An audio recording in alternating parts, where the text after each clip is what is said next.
The House and Senate increased their own budgets in the $1.3 trillion omnibus spending package.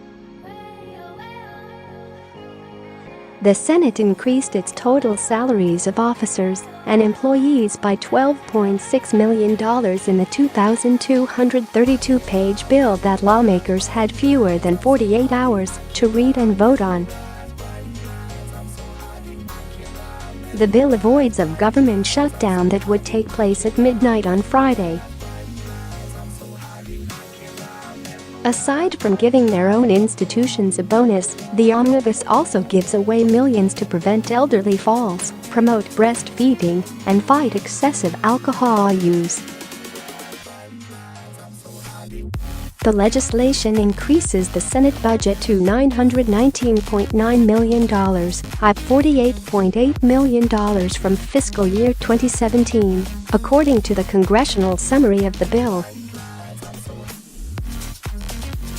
The increase provides funding necessary for critical modernization and upgrades of the Senate financial management system and investments in its security, the summary states.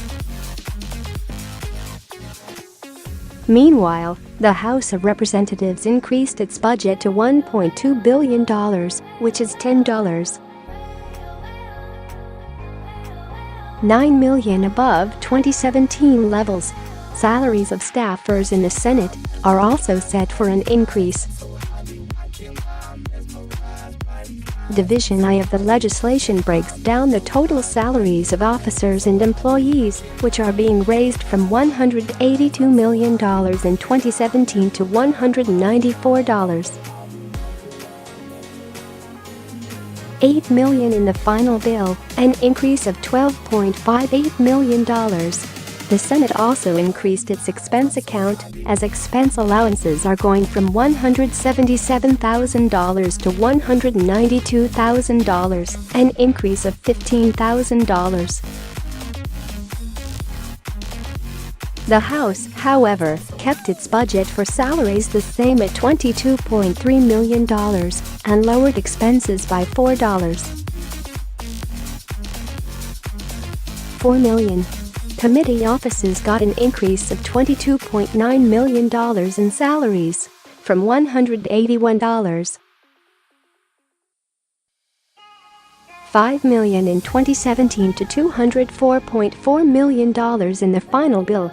The omnibus also boosts funding for health research, including a $3 billion increase to the ever-growing budget of the National Institutes of Health.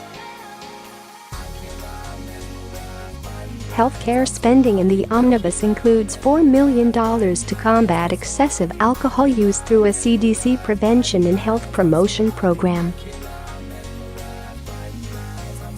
Another $15 million goes to study high obesity counties, and an increase of $5 million for the CDC program that seeks to address obesity in counties by leveraging the community extension services provided by land-grant universities who are mandated to translate science into practical action and promote healthy lifestyles.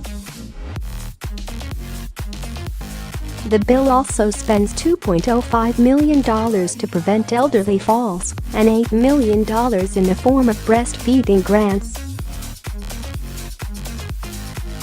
The legislation also mandates the Alcohol and Tobacco Tax and Trade Bureau to improve wine label accuracy. The House passed the spending package Friday, and the Senate is expected to follow. Hannity.